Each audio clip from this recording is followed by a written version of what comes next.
Hello dear, this is Mr. Indresh Kumar Kapupra.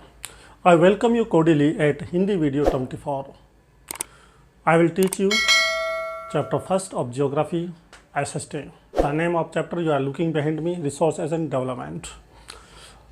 हमारे इस chapter को कंप्लीट होने तक के टाइम में काफ़ी समय लगेगा। और मैं एक बात बता दूं कि जितने भी टॉपिक्स हैं मैं चाहता हूं कि सभी टॉपिक्स को मैं आपके सामने एलाबोरेट करूं।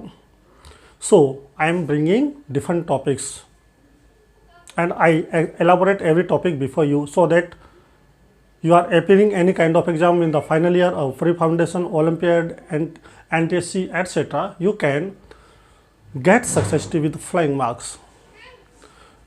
So come to the topic, steps taken at international level. Resources के कंजर्वेशन के लिए इंटरनेशनल लेवल पे सबसे पहले जो स्टेप लिया गया वो था क्लब ऑफ रोम के द्वारा। 68 में इसने मिनरल्स के रिगार्डिंग अपनी एंजाइटी शो की और बताया कि इनको कंजर्व करना बहुत ज़रूरी है। उसके बाद में एक यूरोपियन थिंकर हैं जिनका नाम है शूमेचर। उन्होंने अपनी बुक जिसका नाम है स्मॉल इज ब्यूटीफुल, उसमें अपने व्यूज एक्सप्रेस किए कि ह्यूमन बीइंग का जो सर्वाइवल है वो क्यों खतरे में है, what is the reason.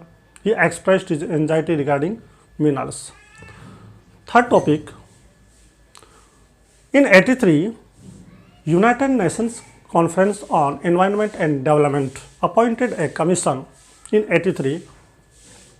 In this commission there were total 21 members and the head of this commission was ex-Prime Minister of Norway Gro Harlem Brundtland। उन्हीं के नेम पे इसका नाम पड़ा ब्रंटलैंड कमीशन रिपोर्ट, क्योंकि 87 में उन्होंने अपनी रिपोर्ट दी और इसमें बिल्कुल क्लियर लैंग्वेज में बताया कि ह्यूमन लाइफ डेंजर में है, हमें ग्लोबल वार्मिंग से अपने आप को प्रोटेक्ट करना है, इन्वायरमेंट को प्रोटेक्ट करना है, मिनरल्स डिप्लीट होते जा रहे हैं। उन्होंने सारे अपने जो भी प्रॉब्लम्स क्रिएट हो रही हैं उनको उन्होंने इसमें शो किया अपनी रिपोर्ट के अंदर, जिससे पूरा वर्ल्ड क्या है अचानक एक परप्लेक्सिटी घबराहट फील करने लगा उनकी रिपोर्ट के कारण। उनकी इस रिपोर्ट को 87 में एक बुक है आवर कॉमन फ्यूचर, उसमें पब्लिश किया गया था ताकि पूरा वर्ल्ड जान सके कि हमारे लिए मिनरल्स को कंजर्व करना क्यों ज़रूरी है, जो क्लाइमेट चेंज हो रहा है उसका ह्यूमन लाइफ पे क्यों मिस इम्पैक्ट क्रिएट हो रहा है। It was expressed everything in this book. और 1992 में जो रियो डी जेनेरो की मीटिंग हुई वो मैं आपके सामने एक्सप्लेन कर चुका हूँ। Now I talk about Kyoto protocol.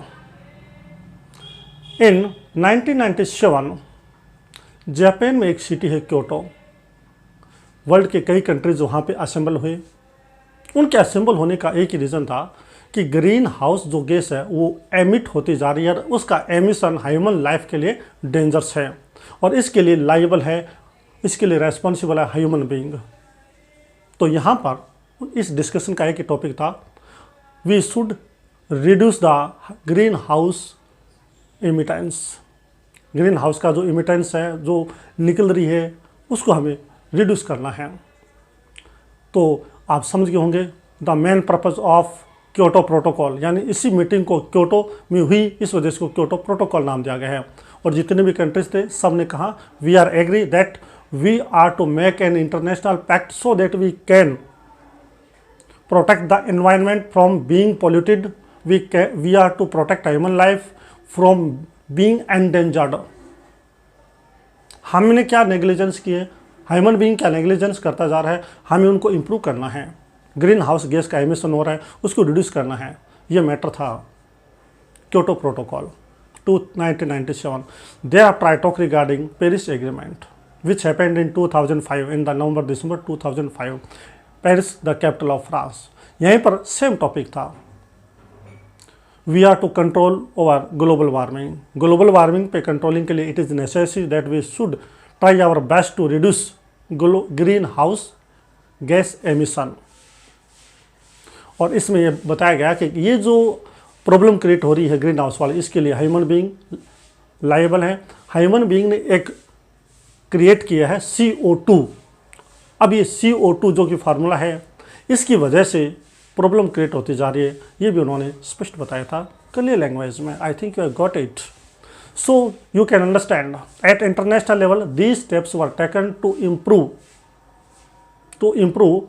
the environment, to protect the environment and to control over global warming and to take the steps regarding the conservation of minerals, ताकि ह्यूमन बीइंग की जो life है वो danger में ना जाए, अन्यथा you know that one day the existence of human being will be extinct. तो क्योटो प्रोटोकॉल, पेरिस एग्रीमेंट में 195 के आसपास कंट्रीज थे, आपको याद रखना है, ठीक है। Later on Canada left it's membership, बाद में कनाडा से अलग हो गया था पेरिस एग्रीमेंट से, लेकिन इन सब का रीज़न एक ही है कि किस प्रकार से हमें ग्रीन हाउस गैस का एमिशन है उसको रिड्यूस करना है, मिनरल्स को कंजर्व करना है, इन्वायरमेंट को प्रोटेक्ट होने से बचाना की प्रोटेक्शन करनी है, ताकि वो जो पोल्यूशन के कारण जो ग्लोबल वार्मिंग हो रही है उसको हम चेक कर सके, रोक सके। So this was the total story about these 3 topics. I think you have got it. Now I will present before you with a new topic related to geography. Till then, you let me have a good day. Have a nice day.